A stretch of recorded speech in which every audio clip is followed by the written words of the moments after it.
February 14th, 1929. Valentine's Day, Chicago. 7 men stand against a garage wall. They think they're waiting for a shipment of stolen whiskey. Instead, they're facing men dressed as police officers with Thompson submachine guns. The guns open fire. 70 bullets in seconds. 7 men dead. Blood everywhere. The St. Valentine's Day Massacre shocks America and makes one man the most famous criminal in the world. Al Capone, Scarface, public enemy number 1. But here's what most people don't understand. Al Capone didn't just run a criminal empire. He invented something completely new. He turned crime into celebrity. He made gangsters into cultural icons. He proved that Americans would fall in love with criminals if they had enough charisma and style. Before Capone, criminals hid in shadows. After Capone, they courted publicity, gave interviews, became brands. Before Capone, organized crime was local and primitive. After Capone, it became a sophisticated business empire worth billions. He changed how criminals operate, how media covers crime, how America thinks about law, morality, and success. He's the template for every gangster movie, every crime boss, every outlaw hero that came after. But here's the real question.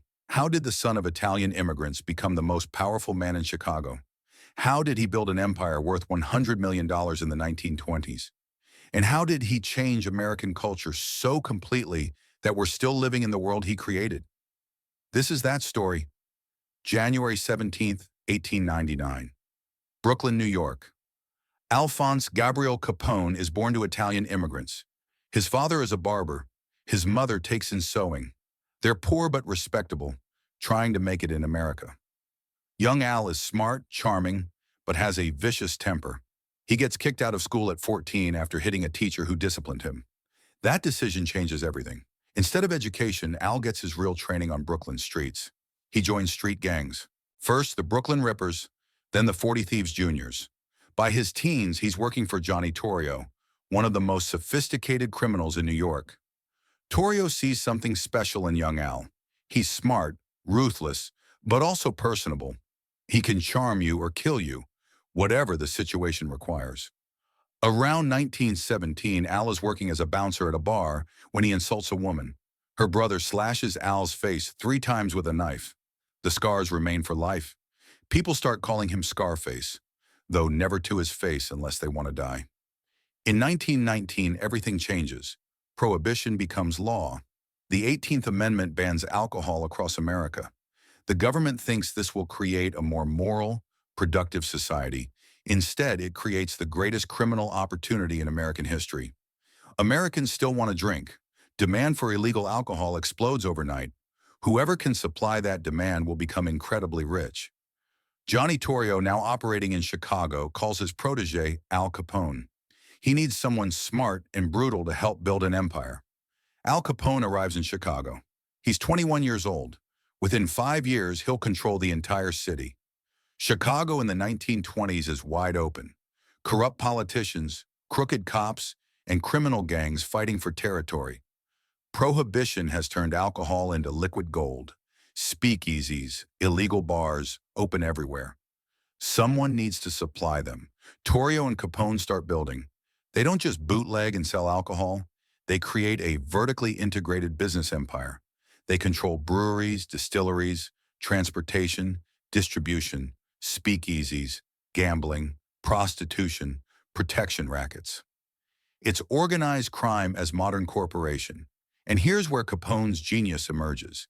He understands public relations in a way no criminal ever has before. Most gangsters hide. They stay in shadows. They don't want attention. Capone does the opposite. He courts publicity. He wears expensive suits, drives fancy cars, hands out money to the poor. He positions himself not as a criminal, but as a businessman providing a service people want. When reporters ask about his business, Capone says, "I make my money by supplying a public demand. If I break the law, my customers are as guilty as I am. The only difference is that I sell and they buy. Everybody calls me a racketeer. I call myself a businessman." This is revolutionary. Capone is reframing crime as capitalism. He's not a gangster, he's an entrepreneur. He's not breaking the law, he's serving market demand that foolish laws created. Americans, many of whom hate Prohibition and drink illegally themselves, start seeing Capone's logic. He's giving people what they want. The real criminals are the hypocritical politicians who banned alcohol while drinking in private.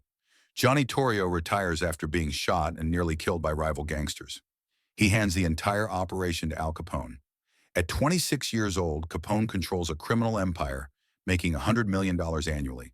That's over $1.5 billion in today's money. But Chicago has multiple criminal organizations fighting for territory. The North Side Gang, led by Bugs Moran, constantly battles Capone's organization. Bodies drop regularly.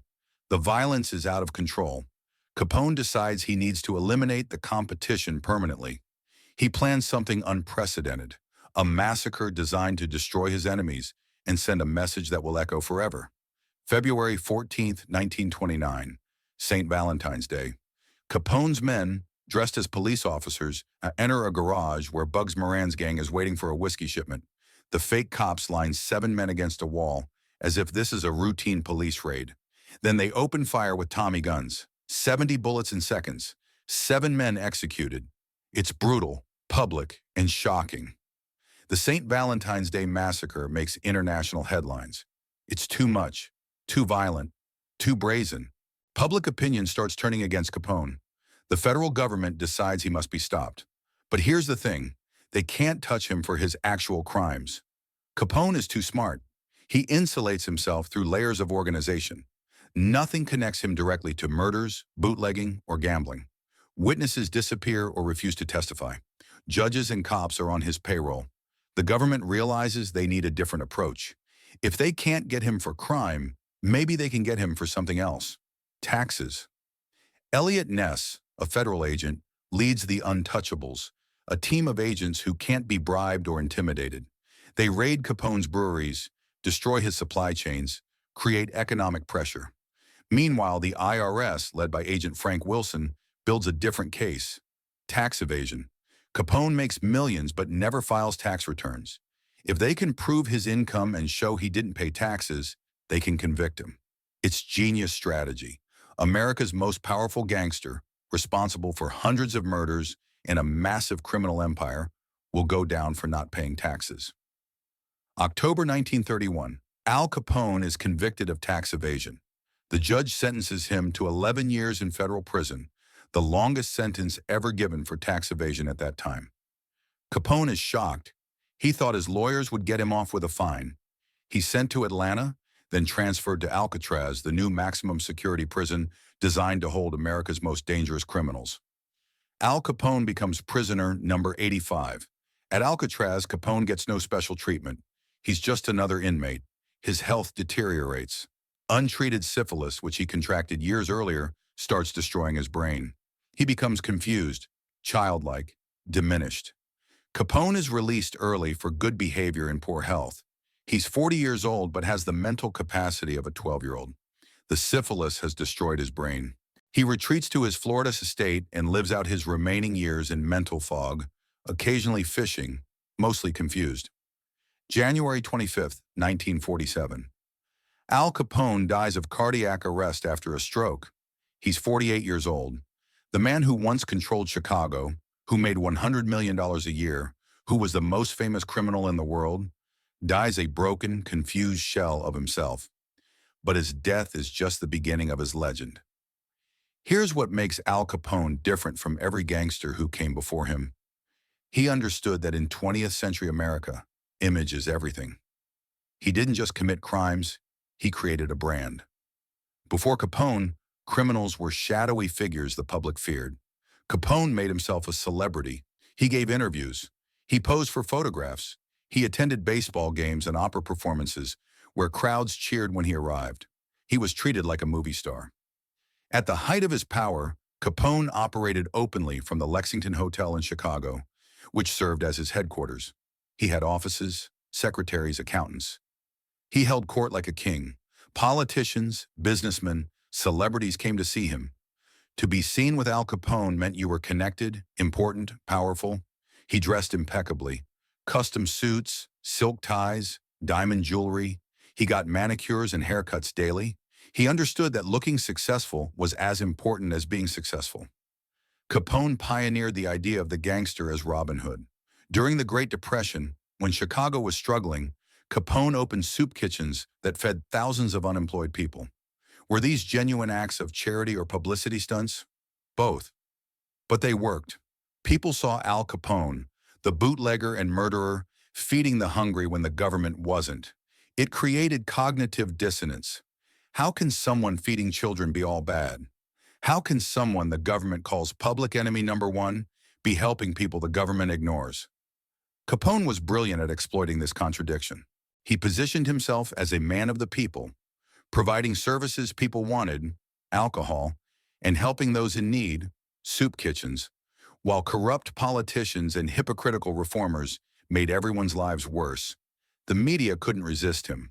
Newspapers sold more copies with Capone on the front page. Reporters loved him because he was quotable, accessible, charismatic. He understood that publicity was power. One famous Capone quote captures his philosophy: "You can get much further with a kind word and a gun than you can with a kind word alone." Another, "Once in the racket, you're always in it." These quotes become legendary. They're repeated in films, books, TV shows. Capone created the vernacular of gangster culture that persists today. But Capone's real innovation was turning organized crime into a corporate structure. Before Capone, criminal gangs were loose associations of thugs, disorganized, short-sighted. Capone built something different. His organization had hierarchy, divisions, specialization. There were people who handled manufacturing, breweries and distilleries, transportation, smuggling operations, distribution, delivering to speakeasies, retail, running the speakeasies, and enforcement, dealing with problems. There were accountants, lawyers, fixers, and enforcers, each with specific roles. It was organized crime in the literal sense, organized like a modern corporation.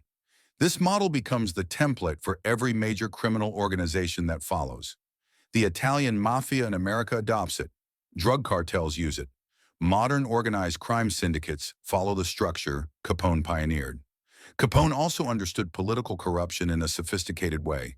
He didn't just bribe individual cops or politicians. He bought entire political machines. Chicago's mayor, police chief, judges, prosecutors, many were on Capone's payroll. He understood that controlling politics meant controlling law enforcement. If you own the people who make and enforce laws, the laws don't apply to you. This level of systematic corruption shocked Americans. It revealed that their cities weren't being run by elected officials, but by gangsters who bought those officials. It led to reforms, new laws, federal intervention in local crime. Capone forced America to confront its own corruption. The St. Valentine's Day Massacre, while turning public opinion against Capone, also made him internationally famous. The image of gangsters with Tommy guns executing rivals in broad daylight became iconic. It defined American gangster culture. The Tommy gun itself became associated with Capone. Before, it was a military weapon. After Capone, it was the symbol of organized crime. Movies, TV shows, and video games still use Tommy guns as visual shorthand for gangsters because of Capone. Capone's conviction for tax evasion created another cultural shift. It proved that the government would use any means necessary to take down criminals they couldn't convict for their actual crimes. This Al Capone strategy of prosecuting criminals for technical violations, like tax evasion, becomes standard practice. To this day, prosecutors use financial crimes to convict criminals when they can't prove violent crimes. Capone created that precedent. His time in Alcatraz helped make that prison legendary. Alcatraz was new when Capone arrived, not yet the mythical prison it would become. Capone's presence there, being treated like any other prisoner, showed that even America's most powerful criminal could be brought low. Alcatraz becomes a symbol of justice because Capone was imprisoned there. But perhaps Capone's biggest cultural impact is how he changed American mythology about criminals. Before Capone, outlaws like Jesse James or Billy the Kid were mythologized only after death, sanitized by time and distance. Capone was mythologized while alive. He became a celebrity criminal, someone Americans were fascinated by even as they feared him. This creates a template. The charismatic gangster who breaks laws everyone thinks are stupid, who helps his community, who lives large and takes what he wants. It's fundamentally anti-authority, anti-government, celebrating the individual who defies the system. This mythology becomes central to American culture. It's the gangster film genre that Hollywood builds into a juggernaut. It's the outlaw hero in countless stories. It's the idea that crime, if done with enough style and charisma, becomes aspirational rather than shameful. Capone proved that Americans have a complicated relationship with criminals. We condemn them morally but admire them culturally. We want them imprisoned but make them into legends. We teach our children crime doesn't pay while making movies that glorify criminals. This contradiction, this fascination with the charismatic criminal, that's Capone's doing. He showed that crime sells, that the public can't look away from a charming villain, that infamy can be more powerful than fame. Every gangster rapper who celebrates criminal lifestyle, every crime film that makes the mobster the hero, every TV show where we root for the criminal, that's Al Capone's cultural legacy. He made crime cool. Al Capone died in 1947, brain damaged and broken. But his legend was just getting started, 1930s and 1940s. Even while Capone is still alive, Hollywood starts making gangster movies. Little Caesar, 1931, The Public Enemy, 1931, Scarface, 1932, all based loosely on Capone's life. These films create a new genre, the gangster film. In these movies, gangsters are protagonists. We follow their rise and fall. We understand their motivations. Yes, they die in the end, which satisfies moral codes, but for most of the movie, we're rooting for them. We're fascinated by their power, their defiance, their refusal to live by society's rules. This is revolutionary. Before these films, criminals in movies were one-dimensional villains. After Capone-inspired gangster films, criminals become complex anti-heroes. The 1932 Scarface film is directly based on Capone. The studio has to add a subtitle, Shame of a Nation, to get it past censors. But audiences don't care about the moral message. They love the gangsters' rise to power. They're thrilled by the violence and ambition. 1950s, 1960s. TV shows like The Untouchables retell Capone's story, making him a household name for new generations. The show portrays him as a menacing villain, but he's the star everyone remembers. The Godfather is released. While it's about Italian mafia families, not specifically Capone, the blueprint is his. Organized crime as family business, gangsters as complex humans, crime presented with style and sophistication. The film becomes a cultural phenomenon. Francis Ford Coppola, the director, acknowledges that Capone's public image and corporate approach to crime influenced how he portrayed the Corleone family. The Godfather makes the gangster into American mythology. Scarface is remade, this time about a Cuban refugee drug lord in Miami. But the title, the story structure, the rise and fall narrative, the excessive violence, all harken back to the original Capone story. The film stars Al Pacino and becomes a cult classic. Drug dealers, rappers, and entrepreneurs quote it constantly. Tony Montana, the protagonist, has a poster of the 1932 Scarface in his office, explicitly connecting him to Capone. Scarface becomes hip-hop culture's favorite movie. Rappers reference it in hundreds of songs. They quote it, sample it, adopt Tony Montana as an alter ego. Scarface the rapper takes his name from it. Rick Ross quotes it constantly. Why? Because the film celebrates the ambitious outsider who takes what society denies him through force and will. That narrative resonates in communities systematically denied opportunity. And that narrative originates with Al Capone. The Untouchables film, directed by Brian De Palma, reimagines Capone's downfall. Robert De Niro plays Capone as menacing but magnetic.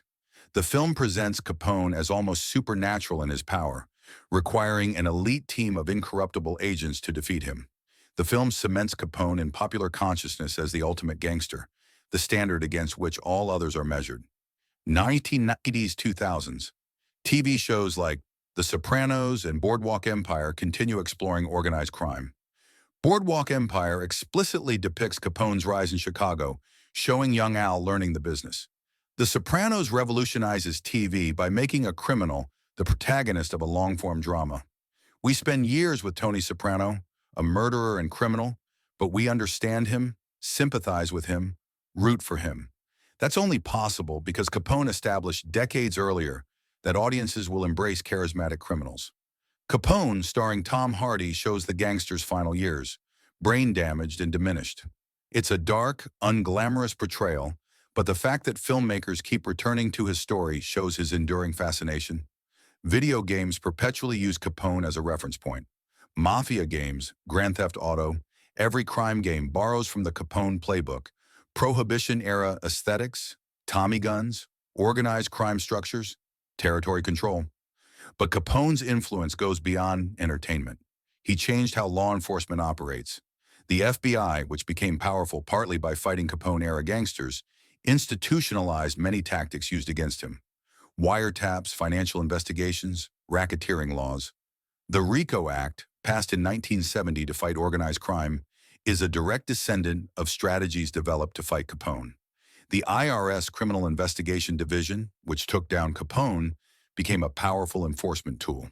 The precedent that you can imprison criminals for financial crimes when you can't prove violent crimes is used constantly today.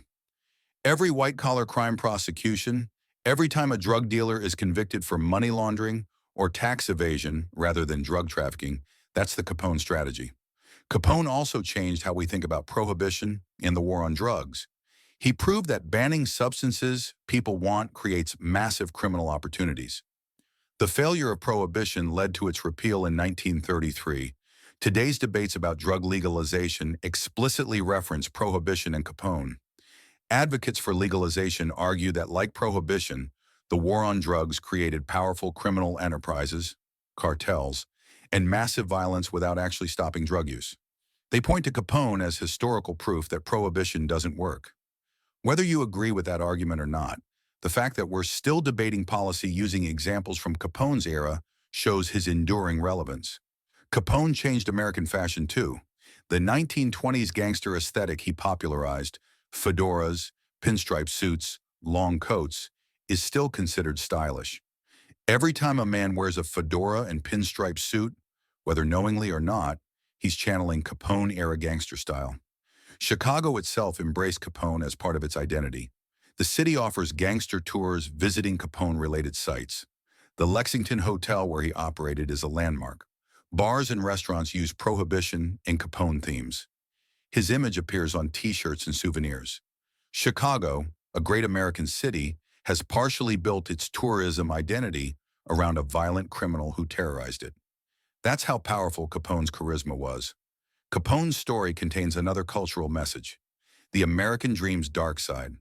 He's an immigrant son who achieved tremendous success through hard work, ambition, and intelligence. He just chose crime as his industry. He embodies American values: entrepreneurship, ambition, self-made success.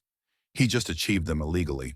This makes Americans uncomfortable because it suggests that perhaps our values, divorced from morality, can justify anything.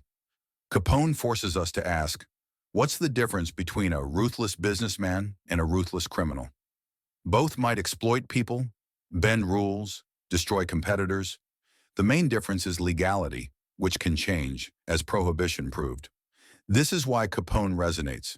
He reveals uncomfortable truths about American capitalism and success at any cost. Every entrepreneur who moves fast and breaks things, who disrupts industries without caring about consequences, who builds empires through aggressive tactics, is walking a line Capone crossed. The moral question of where ambition becomes criminality, where business becomes exploitation, that's Capone's legacy. Hip-hop culture especially embraced Capone because his story reflects hip-hop's own narrative. Coming from nothing, building an empire against all odds, using intelligence and hustle to succeed in a system that doesn't want you to succeed. When rappers talk about trap houses and moving product, they're using business language for crime, exactly like Capone did. When they celebrate wealth accumulation by any means necessary, they're echoing Capone's philosophy. Rappers like Jay-Z explicitly compare their transition from drug dealing to legitimate business to Capone's bootlegging empire. Jay-Z has referenced Capone in multiple songs, seeing parallels in their paths. Whether this glorification is harmful or simply honest about how success happens in marginalized communities is debated. But the fact that Capone remains a reference point in contemporary culture 75 plus years after his death shows his enduring impact. Capone also changed journalism. Crime reporting became a major genre because of the fascination with Capone and 1920s gangsters.